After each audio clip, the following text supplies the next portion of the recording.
really like the publication and what they're doing in advanced air mobility. So next up is going to be Athena Browning from ZagDaily. If you're there, Athena, let's go with it. Hello. You Hello, got it. thank you, Keith or Gary, whatever you prefer. Don't want to I'm get both. any. Let me just figure out how to share my screen. Audio's good. Oh, good. Yeah. Also, I didn't get an exact time frame, so feel free to just interrupt me whenever. I'm used to talking to time, so that's fine. Can you see my screen? Have I done that successfully? Correct. Yes, you can see the slideshow. Yes. Okay. Hopefully that's fine then. Again, just shout if there are any problems. So, yeah, I'm a reporter. I work for ZagDaily. I have definitely interviewed a fair few of you who are here today, but it will be nice to get to know those of you who I don't know. And thank you to the AAM Institute for inviting me to speak. I really admire the work that all of you guys do to boost this community and foster global collaboration. So great event that you're organizing, and I'm learning a lot. For some background on the publication, I hope you can see my slide because I can't, but hopefully you can. So ZagDaily is a digital news outlet, part of the Zag parent group, and we focus on sustainable mobility and innovation. So we cover everything from micromobility to shared mobility, transport, advanced air mobility, and recently we've also started covering autonomous vehicles, and that's quite an interesting field in itself. But I lead our AAM coverage, so I write daily news stories. I run a few interview series. One I'd like to spotlight is called Radar, and it's a Q&A series with interview leaders. I think some AAM Institute members have also featured in it. So hit me up if you're interested at all in the future. And I produce our annual Zag Air List, where we spotlight 50 change makers in the industry, which we had our first ever inaugural Zag Air List in January. And we have a podcast too, but I can't delve into everything that we do. So for today, interesting hearing about all the other countries and what you guys are up to. I am here to kind of run through some recurring themes and trends that I've picked up on since roughly January, since reporting on the sector this year, and kind of myth bust some things, look at some predictions and whether they came true. Everything is obviously based on my own reporting. If you disagree with anything, please hit me up on LinkedIn and challenge me. I always love a good debate. So first, I want to crack on with China's low altitude economy. And I know that that is not exclusive to China, as many presentees today have already said. Back in January, there was quite a flurry of predictions about where AAM is going in 2025. And a lot of experts said that China would kind of outpace everyone in progressing its low altitude aviation this year. 6 months on, I would say they're not wrong in that prediction. In March, we saw EHang became the first eVTOL manufacturer globally to secure full regulatory approval for commercial pilotless passenger flights, and that marked the beginning of public access autonomous air taxi flights in China and therefore worldwide as well. So yeah, milestone no other country has yet achieved, and since then EHang has been very proactive in also partnering with universities and setting up labs abroad. Then in May, Aerofugia obtained a CCAR 135 certificate, and then just last week, Autoflight's Carryall became the first heavy lift eVTOL over a ton to be certified for commercial cargo flights in China. It's actually 2 tons, but just nuance. So yeah, together these approvals are showing that the country is very rapidly creating an operational ecosystem for low altitude aviation. And you can read all about it in depth if you follow the links on these slides. However, I would argue that the biggest China-related story of 2025 was not particularly eVTOL related. It was actually all about tariffs. So even people who don't really know or care about aerospace were following the China-US trade tensions, and we definitely saw those ripple through the AAM sector.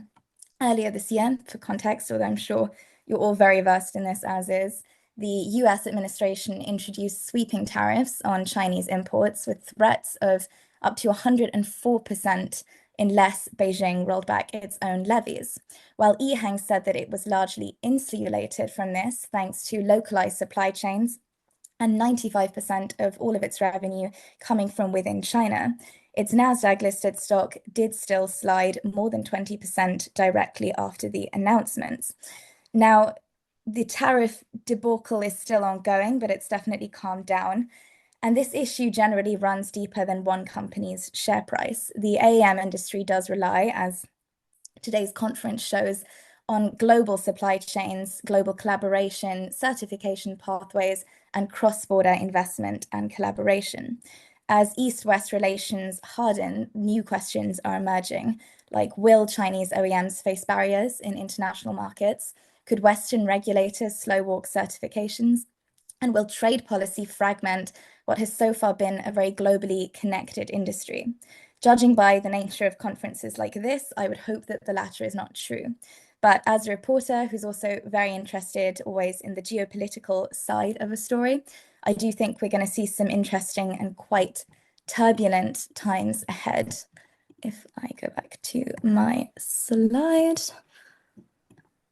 I lost it. Oh dear, I've lost all my notes. One moment. Okay. So it would be, I think, difficult to talk about tariffs without bringing up the US. And the US has made some very dramatic moves of its own this year, some expected and others not. Just yesterday, I published a story on the FAA's recent Mosaic rule, which Keith very kindly contributed to himself. The overhaul modernizes light sport aviation regulations for the first time in 2 decades, opening the door for small 2 to 4 seat eVTOLs to certify more quickly and cheaply. Keith himself did add that it won't do much for larger OEMs like Joby or Archer, who are already on long certification pathways. But for smaller companies, it's a pivotal moment that lowers barriers to entry for electric flight. And this comes on the heels of President Trump's executive orders signed last month, directing federal agencies to fast-track eVTOL approvals, support drone operations beyond visual line of sight, and crack down on rogue UAV activity ahead of major events. Taken together, these moves suggest a shift in US policy, from cautious and incremental to bold, sweeping, and politically driven. The effect is already being felt in certification timelines, funding sentiment, and global positioning as America races to close the perceived gap with China. Now, I would be doing an injustice to my own continent if I did not talk about Europe, but since I don't have time to talk about every country in Europe, and there are plenty of experts here to do that, I want to spotlight a country that comes up again and again in many of my interviews, and that is Ireland. One of my recent interviewees called Ireland a Goldilocks economy for AAM, meaning it's a sweet spot of geography, weather conditions, and an innovation-friendly ecosystem. Ireland has emerged as a hub for drone operations and was also the first stop on Beta Technologies' European tour. Sneak preview, tomorrow I'm releasing my next radar interview, which is with Chris Caputo from Beta Technologies, and he actually also complimented Ireland's excellent conditions as a strategic partner and gateway to the broader European aviation market. So look out for that on our website tomorrow. The idea of Ireland as both a gateway and a testbed for AAM is gaining momentum, but my own country, the UK, has seen some milestones of its own recently. From Vertical Aerospace's VX4 completing the first airport-to-airport eVTOL flight, to Skyfly making Europe's first airfield-to-airfield eVTOL flight, to Skyports completing one of the UK's first vertiports at Bicester. Europe may not be moving quite as fast as China or now the US in terms of certification, but there is a sense that key hubs are laying solid groundwork for the continent's AAM future.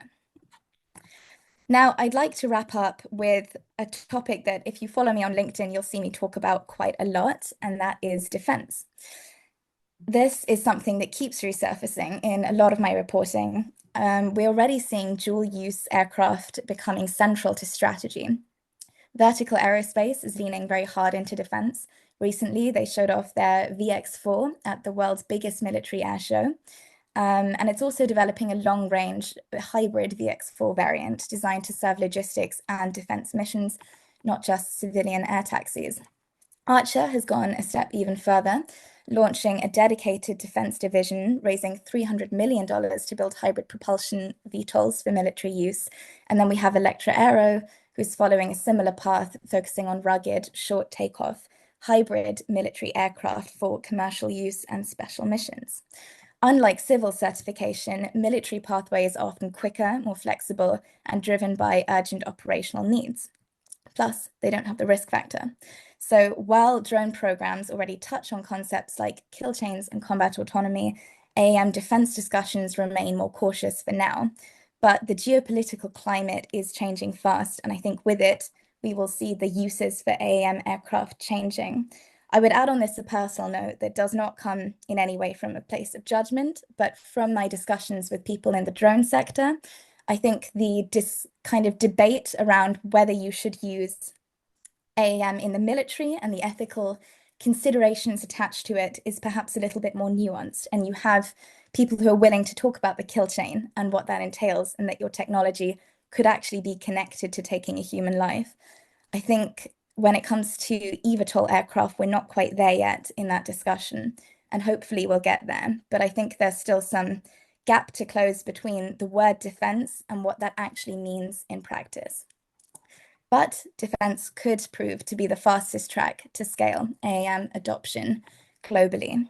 So with that, I hope I haven't gone over time. Thank you for listening, and thank you again to the AAM Institute and all of you for having me.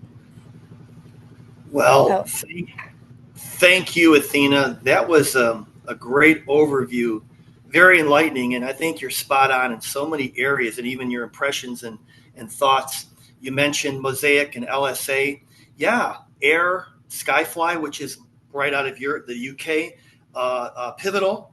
I think two of the three of those right there are overseas, founded companies that would benefit certainly with LSA and Mosaic, and you see them a lot more in the news. A couple of them, I think, were up at Oshkosh, and you see them a lot on their news, and you report, and they're going to be moving forward. And that's the benefit to that type of regulatory update. So I appreciate your comments. We'll see more of you, of course, and love to read what you have to say in the AM sector, and hope to see you and hear from you again in the near future. We're rolling along here. Looks like the next event, if you will, is a 10-minute break. So we'll do that, and then after that, we'll have a kind of another representation from Gloria.